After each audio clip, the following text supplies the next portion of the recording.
Livro Melhor é Terminar do que Começar. Capítulo 5. Autobiografia de Daniel Aragão de Almeida. Decepções. Em todas estas coisas, porém, somos mais que vencedores por amor daquele que nos amou. Romanos 8:37. Quem na vida não sofreu de alguma forma uma decepção?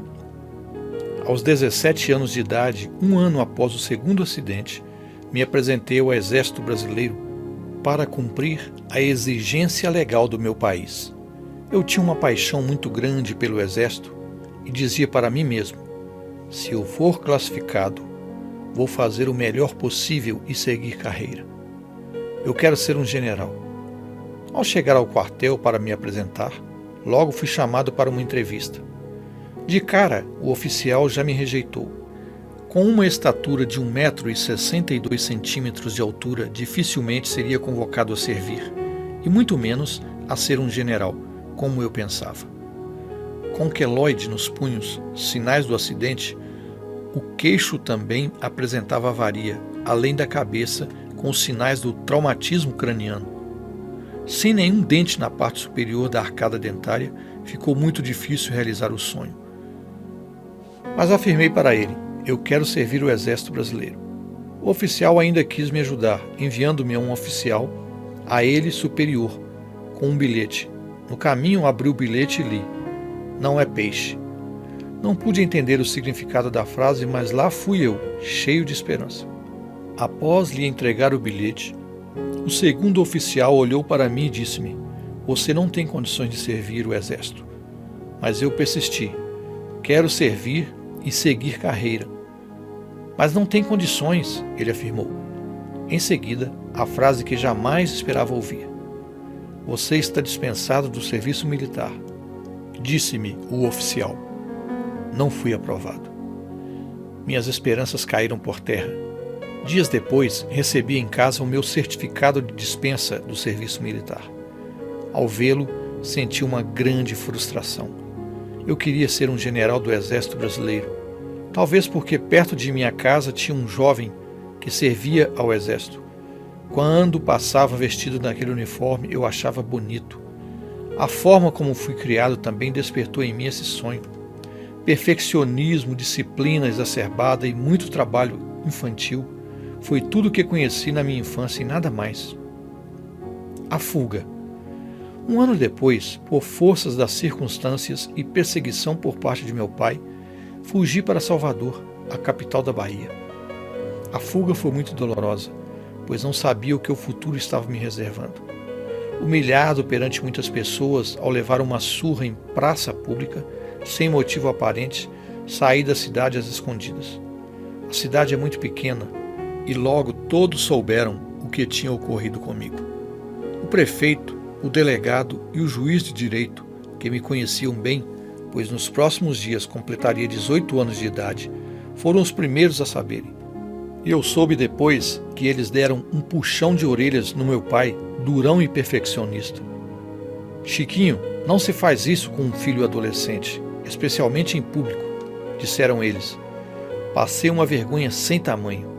Naquela noite, perambulei pela cidade até me abrigar na casa do professor José Ribamar, meu professor no colégio adventista, onde tinha acabado de concluir a 4ª série do curso ginasial, que estava de férias, mas quem estava cuidando da casa me aceitou passar a noite. No dia seguinte, bem cedo, eu buscava um transporte para a fuga. Nenhum transporte local quis me levar. Diziam que eu estava fugindo e que meu pai poderia saber e culpá-los. Mas volto a repetir, como Deus tinha preparado um plano para mim, apareceu um estranho, um italiano dirigindo um Fusca azul que passava pela cidade e aceitou me levar. Fiquei pensando, de onde veio esse italiano? Um dia eu saberei. Lembro-me do que o espírito de profecia diz a respeito de José do Egito. Vendido por seus irmãos à caravana de ismaelitas, indo para o Egito, contemplou as colinas perto de sua casa e fez um voto de fidelidade ao Deus de seus pais. Patriarcas e Profetas, página 214. O mesmo ocorreu comigo e não é coincidência. Por incrível que pareça, é providência. Quando ia saindo da cidade, dava para ver minha casa, que ficava na parte alta da cidade, na rua Baitinga de cima, bem no alto, mas que aos poucos foi ficando distante até desaparecer da minha visão. Passei também pelo lugar do acidente de bicicleta. Imagine você o sentimento que atravessou minha alma naquela manhã de quinta-feira, 4 de janeiro de 1968. Mesmo sem conhecer a história de José do Egito, eu disse para comigo mesmo: se Deus quiser e Ele for comigo em toda a minha vida, depois de tudo que me ocorreu aqui, eu ainda vou voltar a esse lugar, que é a minha terra natal, como gente e vitorioso na vida. Deus ouviu a minha pobre oração.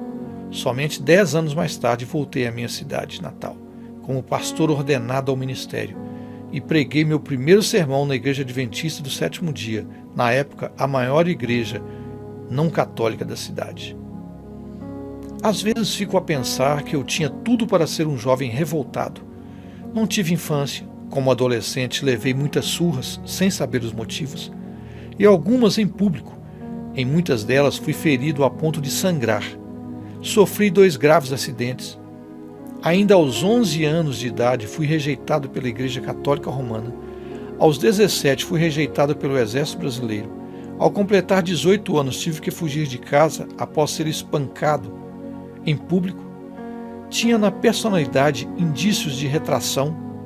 Considerava-me de baixa estatura, 1,62 m, e de certa forma carregava complexos de inferioridade.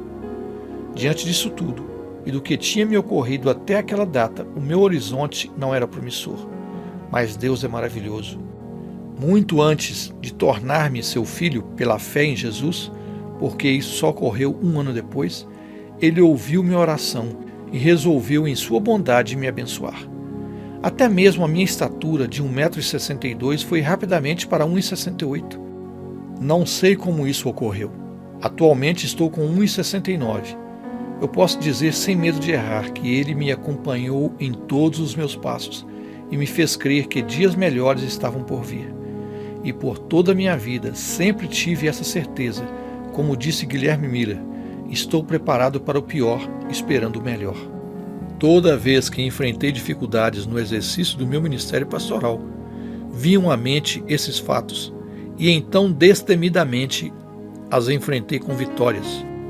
Não como se tudo me ocorresse automaticamente, como já mencionei, mas as dificuldades foram vencidas na confiança de que o Senhor estava me guiando.